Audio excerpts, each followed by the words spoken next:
जाती है जैसे बूंद समुद्र में। अरे कोई डूब का मरना वहां पर ढूंढ रहे हैं भगवान को, परमात्मा को तलाश करें, उसके दर्शन करेंगे, बैठेंगे, बतलावाएंगे, अपना दुख रोवाएंगे, हैं देख देख कर खुश होवाएंगे। इनको भगवान निराकार है, प्रकाश ही प्रकाश है, और आत्मा उसमें ऐसे मिल जाती है जैसे बूंद समुद्र में। ये तो एक डूब का मरने वाली बात होगी, है किसी में मत चलो, कहोगे चलो समुद्र में डूब मरो भगवान मिलेगा, लो अभी ना जाओ। तो ये मूर्ख बना रखे हमने, उन नहीं पता है ना सतलोक का बेरा, इन जाने वालों ने पता है उड़ा जाना उड़ा कुछ है को नहीं है। तो बात बात वो बनाओ सुन लेते हैं श्रद्धालु। तो वहां पर सृष्टि है, एज इट इज है, भगवान मनुष्य दृश्य है, उसके एक रोमकूप में करोड़ सूर्य मिला दे, करोड़ चंद्रमा, इतनी रोशनी उस मालिक के वहां के रूप में। वहां से वो हल्के तेज पुंज का रूप बनाकर सरल करके यहाँ आता है। वेद भी बता रहे हैं, और ये 600 साल पहले परमात्मा ने अपनी महिमा आप बता रखी है कबीर वाणी में। तो वहां से वो परमात्मा ने आके खुद बता। तो हम अपने भगवान को छोड़ के, जिसने हमारे को सारा सुख दे रखा था, हम इस पर आसक्त हो गए। यूं खड़ा होगा तब कर रहा था, और यूं देखो देखो हो कितने इतने वर्ष खड़ा रहा, हो बड़ा कमाल कर दिया। अब हमारे ये बीमारी वहां से लगी थी बुराई जैसे। अब है एक हीरो या हीरोइन, अभिनेता अभिनेत्री, अपने पेट के लिए नाचा कूदी उछलम कूदम मेकअप करते, और हम उन पर आसक्त होते हैं।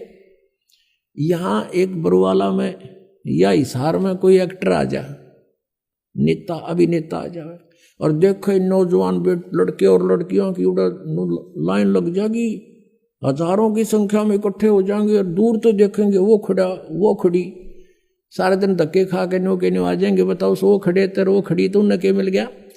वो अपने पेट के लिए भटक रहे हैं, और हम उनको देख कर आसक्त हो रहे हैं, और कहते हैं मेरा फेवरेट वो है ये हीरो, फेवरेट। इन फेवरेट न मार दिया हम, यू हमारा फेवरेट हीरो हो गया वहां पर सतलोक में। और परमात्मा ने आकाशवाणी की कि बच्चों तुम इसने ना देखो, मस्त रहो, भक्ति करो, चैन से रहो, इसका कर्म ठीक नहीं है। ये परमात्मा ने इसको मना किया था, पर इसने ये माना नहीं। और हमें भी मना किया था कि इसकी तरफ ना ध्यान दो, तुम मस्त रहो। लेकिन हम ऊपर से तो सावधान हो गए, पर अंदर से कसक नहीं गई, इसके प्रति कति फिट हो गया, आकर्षित हो गए, अंदर से कसक बन गई जबरदस्त। वो तो अंतर्यामी सारी जानते हैं। जब इसने दूसरी बार तप किया, तब पूछा भी क्या मांगता है तू? 70 युग तप किया। तब इसने कहा प्रभु मुझे कुछ कंस्ट्रक्शन सामग्री दे दो ताकि मैं कुछ रचना रचूं। परमात्मा ने 5 तत्व और 3 गुण दे दिए कि ले बेटा खेल खिलौनों से। इसने सोचा भी ये भी बना लूंगा, लेकिन जीव नहीं है तो मैं करूंगा क्या? मुझे आत्मा भी चाहिए कि लेगा, दिल नहीं लगे। तब इसने 64 युग तब फिर किया। तब प्रभु ने पूछा क्या मांगता है, बोल।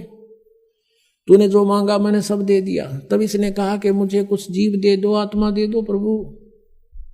अब परमेश्वर ने कहा कि भाई ये आत्मा नहीं दे सकता तुझे किसी भी सूरत में।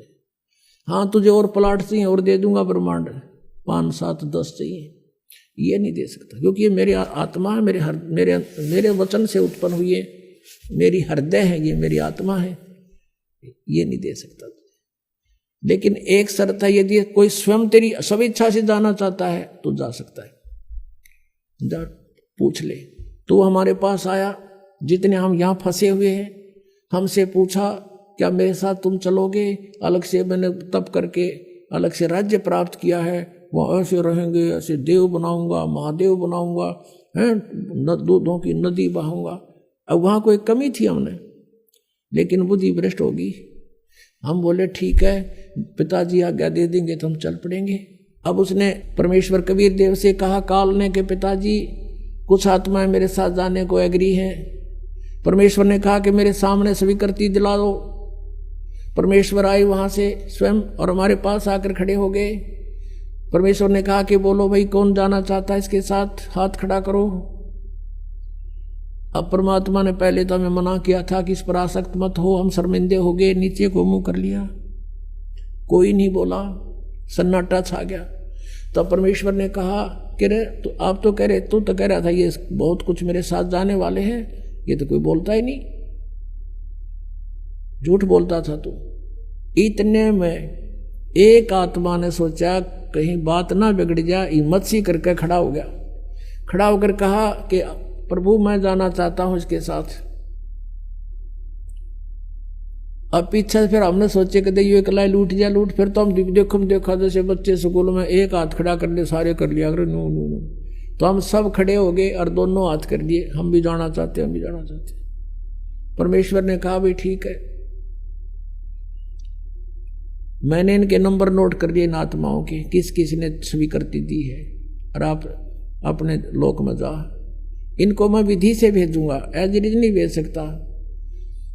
तो क्या किया परमात्मा ने, हमें बीज रूप बनाया सूक्ष्म, और जिसने सबसे पहले काल के साथ आने की स्वीकृति दी थी उसको एक लड़की का रूप बना दिया, युवा लड़की, युवती, खूबसूरत लड़की बना दिया, जो आगे चल के दुर्गा कल आई। और उसके अंदर हम सब आत्माओं को फीड कर दिया अपने वचन से, और उससे कहा कि बेटी मैंने तुझे शब्द शक्ति दे दी है, परमेश्वर कबीर देव जी ने कहा। और जितने जीव ये ब्रह्म कहे, सरपुरुष कहे, उतने तो उत्पन्न कर देना, तेरे वचन में शक्ति दे दी, तू वचन से भी उत्पन्न कर सकती है। अपने पुत्र सहजदास से कहा कि पुत्र जा अपनी बहन को ज्योत निरंजन के पास छोड़ के आ, सरपुरुष के पास। उसके ब्रह्मांड, ये सभी ब्रह्मांड वहीं थे सतलोक के अंदर, ये वहां खड़ा था। सहजदास उस लड़की को लेकर गया, प्रकृति को, दुर्गा को,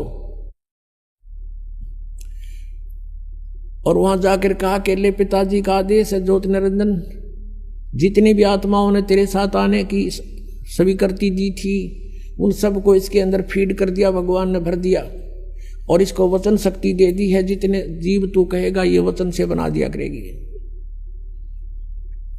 और ऐसा कहकर सहजदास वापस आ गया।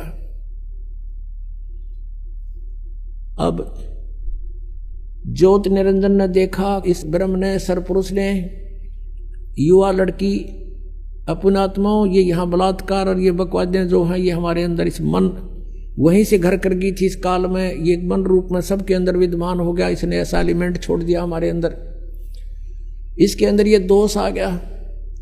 एकांत में अकेली युवती को देखकर इसने उसके साथ जुल्म करना चाहा, लड़की भी भांप गई इसके इरादे को, और कहा कि ज्योति निरंजन बात सुन, तू मेरा बड़ा भाई, तू मेरे से पहले उत्पन्न हुआ, अंडे से परमात्मा का ही उत्पन्न किया हुआ है, और उसी से मेरा जन्म हुआ। तू मेरा बड़ा भाई, मैं तेरी छोटी बहन, बहन भाई का ये क्रम अच्छा नहीं होता, तू जुल्म ना करे। पिताजी ने मुझे शब्द शक्ति दे रखी है, वचन शक्ति, जितने जीव कहेगा मैं बना दूंगी। इसने एक नहीं सुनी, हद से आगे बढ़ गया। लड़की ने अपनी इज्जत सुरक्षा के लिए कुछ ना पाया तो उसने छोटा रूप बनाया, और इसने बकवाद के लिए मुंह खोल रखा था, मुंह के माध्यम से पेट में चली गई। वहां से परमेश्वर कबीर देव अपने पिता से पुकार की, भगवान मेरी रक्षा करो। परमात्मा ने कहा जोगजीत, सहजदास जाओ उसके पास, और परमेश्वर स्वयं आए अपने पुत्र का रूप बना के, और कहा ज्योति निरंजन तूने जुल्म कर दिया, ऐसे पवित्र लोक में जो ऐसी गलती करता उसको ये सजा है कि तू आज से काल कहागा, 1 लाख मानव शरीरधारी प्राणियों को नित्य खाया करेगा, 1.25 लाख उत्पन्न करेगा, आज से तेरा नाम काल होगा। लड़की को, दुर्गा को उसके पेट से निकाल दिया, और उन दोनों को 21 ब्रह्मांड समेत सतलोक से निष्कासित कर दिया। 16 शंख कोश की दूरी पर 21 ब्रह्मांड आकर रुक गए, और यहां फिर अपने मालिक की विधि अनुसार ये चक्कर काटने लगे। अब काल ने फिर सोचा कि अब मेरा कौन के बिगाड़ेगा, जो इन्होंने सजा देनी थी मुझे दे दी। दुर्गा के साथ फिर दुर्व्यवहार शुरू किया। इसने फिर प्रार्थना की कि ज्योति निरंजन, पहले तो तू मेरा बड़ा भाई, मैं तेरी छोटी बहन, दूसरे मैं तेरे पेट से बाहर आई हूं, तेरी बेटी होगी। यानी इसने अपनी इज्जत बचाने के लिए सब कुछ कह दिया, पर इसका कोई असर नहीं हुआ। परमात्मा ने देखना था कि ये कितना बकवाद कर सकता है, और लड़की को प्रजनन इंद्री भी अपनी तरफ से नहीं लगाई थी। इसने अपनी सिद्धि शक्ति से नाखूनों से प्रजनन इंद्री बनाई, और दुर्गा के साथ विलास किया। 3 पुत्रों की उत्पत्ति की। बड़े का नाम ब्रह्मा, दूसरे का विष्णु, तीसरे का शिव हुआ। अब मैं तुमसे कहूं चिताई, त्रिदेवन की उत्पत्ति भाई। ज्ञानी सुने सो हृदय लगाई, मूर्ख सुने तो गम ना पाई। माष्टंगी पिता निरंजन, ये जमदारुण वंशन अंजन। पहले की निरंजन राई, पीछे से माया